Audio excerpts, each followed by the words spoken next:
नमस्कार, आप देख रहे हैं डी न्यूज भारत। मैं हूं आपके साथ धर्मेंद्र राजपूत। देखिए आज की ताजा खबरें। राम राम जी।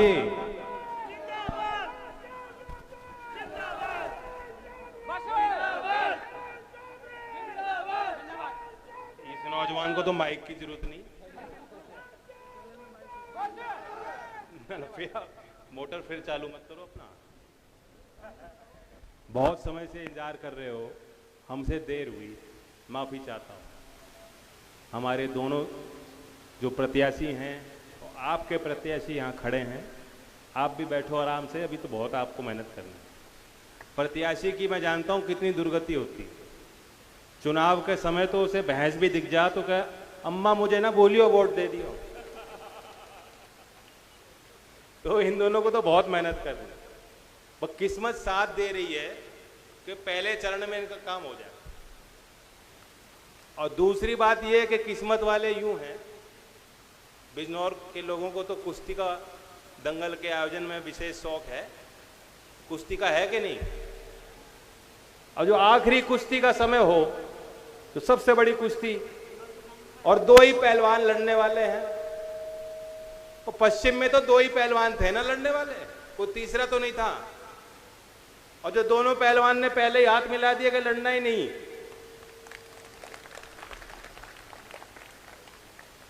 तो है कि नहीं किस्मत वाले? इनकी किस्मत की रखवाली कौन करेगा? आप। और क्यों करनी है? कारण तो बहुत है। हम एनडीए में हैं, 10 साल हम विपक्ष में रहे, और विपक्ष में जो भूमिका होती है, सवाल उठाने की, विरोध करने की, लाठियां भी खानी पड़ती हैं। सरकार में जो भी ताकत हो, उनकी कोशिश होती है कि जनता में शांति बनी रहे, विरोध के स्वर ना उठे। तो वो सब भी अपने कंधों पे लोकदल के कार्यकर्ताओं ने लिया है, इसमें कोई शक नहीं।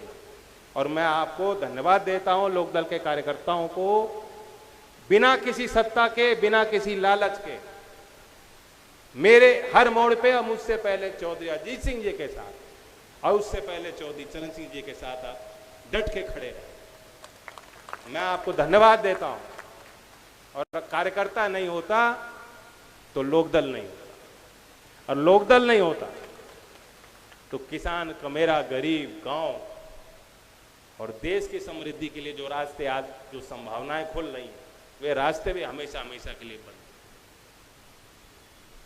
कार्यकर्ताओं की बड़ी भूमिका होती है।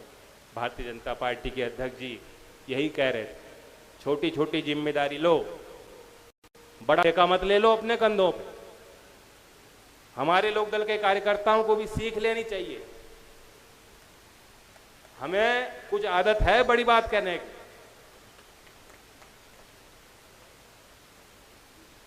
ठीक है, हुआ भी बना रहना चाहिए, थोड़ा बहुत डर भी अच्छा है, लेकिन अब काम का समय है। किसान जानता है काम, मेहनत, जब अपने खेत में फसल की रखवाली कैसे करनी है, और कटाई के वक्त पे और मंडी तक कैसे वो पहुंचाना है, अब वो काम का वक्त है। तो बड़ी जिम्मेदारी, अपने से ऊपर की तस्वीर मत देखिए कि क्या होगा।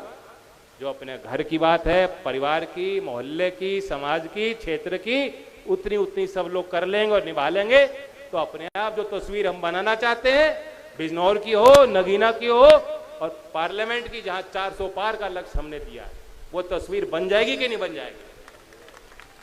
अनिल जी मंत्री बने हैं, मुख्यमंत्री जी के विश्वास से बने हैं, और आपके कहने पे बने हैं। और इन्होंने नारा दिया, अब की बार, मैं सोच रहा था गन्ने की बात कर रहे हैं, सीट की बात कर रहे हैं। और जो आज दिल्ली के रास्ते बना दोगे चंदन के लिए, तो 400 पार का रास्ता भी बन जाएगा गन्ने का। हम लोग जहां भी हैं, जैसे भी हैं, लायक हैं, जो चौधरी चरण सिंह जी को मानते हैं। हमारा यही एक सूत्रीय कार्यक्रम है, किसानों के लिए, कैसे किसानों का भला हुआ। और मुझे बहुत खुशी है, मैं जानता हूं कि आप बहुत ज्यादा प्रफुल्लित हुए होंगे, खुश हुए होंगे। भोकरहेड़ी में 2 दिसंबर की वो तारीख, 2 दिसंबर भोकरहेड़ी में सभा चंदन ने कराई थी और मैं पहली बार आप मौजूद हैं। मैंने उस मंच से कहा था कि हमारी इच्छा है कि चौधरी चरण सिंह जी को भारत रत्न मिल जाए। तब मुझे नहीं मालूम था और आप सबने पुरजोर उसका समर्थन किया। करने को तो इससे पहले भी सरकारें रही, वह भी कर सकती। इच्छा शक्ति होनी चाहिए।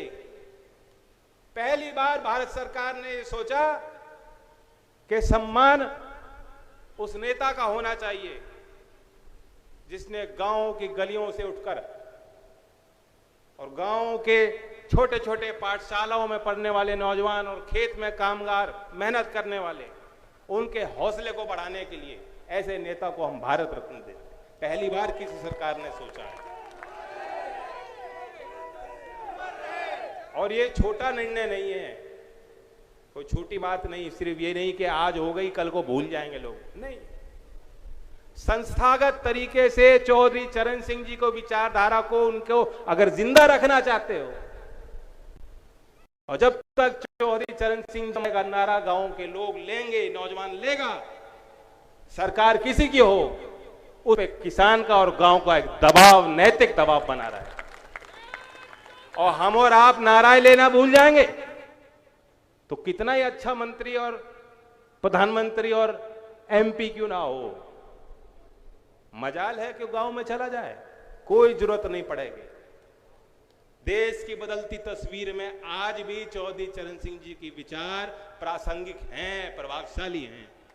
और मैं जानता हूं कि आप सब चाहते हो कि आज के इस युग में, आज की जो समस्या है बेरोजगारी की, भारतीय अर्थव्यवस्था की, देश के तरक्की के जो नए रास्ते, नए आयाम हमें खोलने हैं, कैसे हम वहां तक पहुंचेंगे, इन सवालों के लिए भी शोध हो तो चौधरी चरण सिंह जी की जो लिखी गई किताबें हैं, जो उनकी स्पीच थे, नीतिगत उनके निर्णय थे। मैं सवाल पूछना चाहता हूं कि आप नहीं चाहते कि आज के नए युग का नौजवान जो विश्वविद्यालयों में पढ़ रहा है, जो मेरठ चौधरी चरण सिंह विश्वविद्यालय में पढ़ रहा है, अगर वो चाहता है कि मैं पीएचडी करना चाहता हूं, मैं शोध करना चाहता हूं, मैं अनुसंधान करना चाहता हूं चौधरी चरण सिंह जी पे, अगर भारत रत्न ना मिला होता तो ऐसे नौजवानों को कोई सुविधा विश्वविद्यालय से या सरकार से या हम लोगों से नहीं मिल पाती। संस्थागत तरीके से अब मिलेगी, नए विचार उससे निकलेंगे, आज की समस्याओं के नए समाधान भी उससे निकल सकते हैं। क्योंकि चौधरी साहब एक विजनरी लीडर थे, वो छोटी सीमाओं तक नहीं उनको बांधा जा सकता। वो एक समाज के नेता नहीं थे, एक क्षेत्र के नेता नहीं थे। हम लोग जानते हैं कि किसानों के लिए उन्होंने मजबूत वकालत की, लेकिन आप लोग अनभिज्ञ नहीं हैं। आप जानते हो कि देश में जो सबसे गरीब वर्ग है, वंचित समाज के लोग, अनुसूचित जात के लोग, पहला इस देश में उदाहरण बनाया कि उस समाज के लिए आरक्षण और जमीन का मालिकाना हक जब पटवारियों को एक कार्यक्रम के तहत उन्होंने हार किया था और लेखपाल की भर्ती की थी, चौधरी चरण सिंह जी ने वो सोचा। और कितने अन्य को उदाहरण मैं दूंगा, मुझे आपको तो बताने की जरूरत नहीं। चौधरी साहब के बारे में आप जानते हैं, मैं जानता हूं आप खुश भी हो कि भारत सरकार ने निर्णय लिया। 30 तारीख को राष्ट्रपति भवन में कार्यक्रम होगा, भव्य कार्यक्रम होगा। राष्ट्रपति के जो सम्मान वो देंगे वो मैं आपकी तरफ से हासिल करूंगा, ग्रहण करूंगा, लेकिन मैं समझूंगा कि भारत रत्न का ये सम्मान मैं नहीं ले रहा, चौधरी चरण सिंह के परिवार के नाते आप ले रहे हैं। बिजनौर का, नगीना का, गांव का बच्चा ले रहा है, यहां की महिलाएं ले रही हैं, यहां के किसान ले रहे हैं।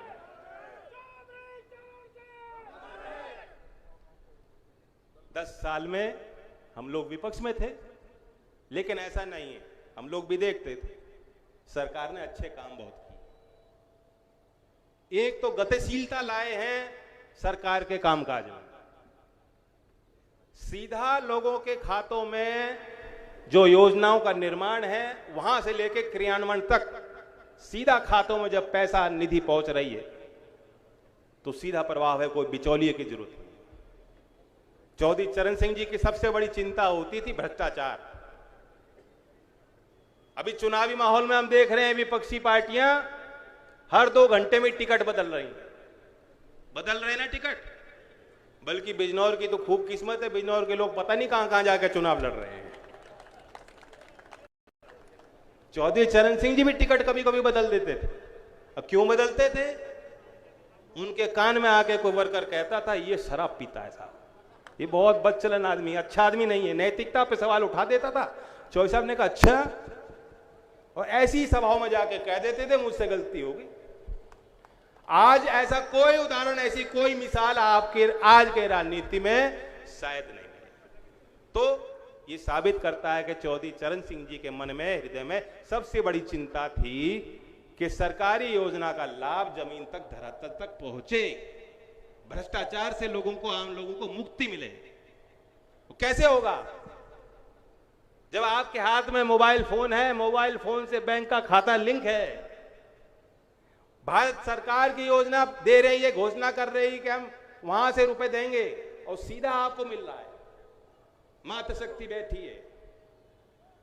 NFHS, national family health survey, जो पिछला राउंड हुआ, 5वां राउंड 2019-20 का आंकड़ा, वो ये दिखाता है कि अब 54% महिलाएं खुद मोबाइल फोन चलाती हैं। पहले बहुत कम आंकड़ा था। बैंक खाते 2005-6 में सिर्फ 15% महिलाओं के खुद के बैंक खाते थे, जिनका संचालन महिलाओं के हाथ में था। ये 10 साल में, 15-16 में आंकड़ा पहुंच गया 53%।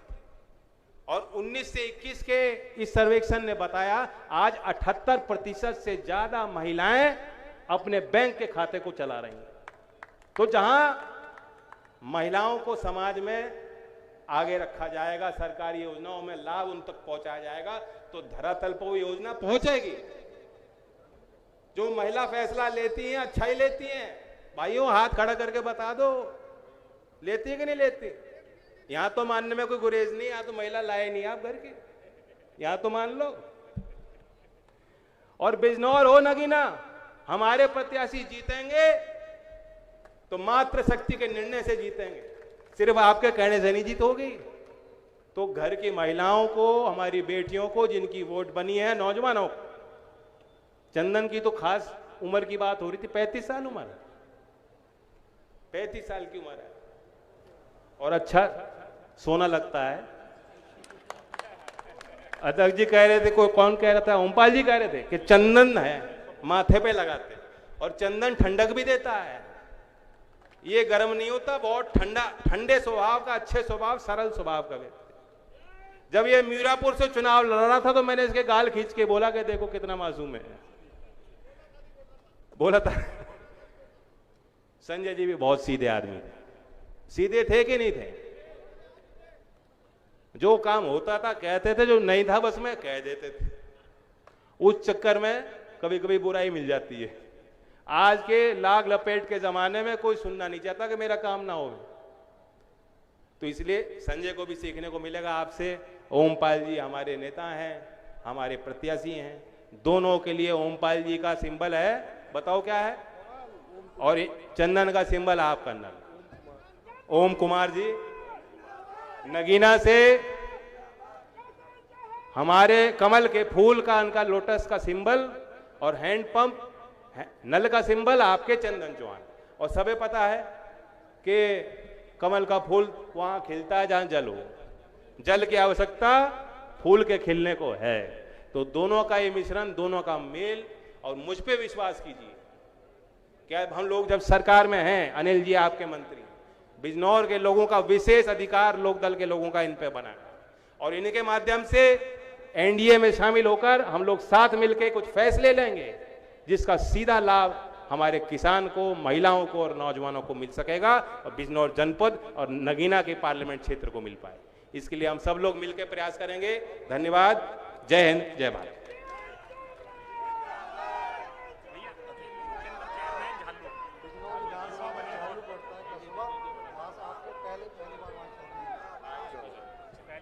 नागेंद्र जी धन्यवाद देते सबको।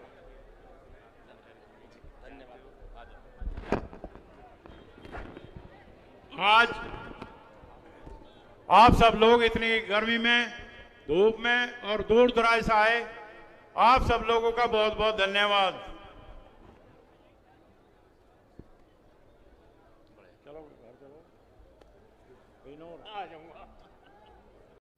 अपने क्षेत्र की सभी छोटी बड़ी खबर देखने के लिए डी न्यूज भारत को लाइक, शेयर और सब्सक्राइब करें।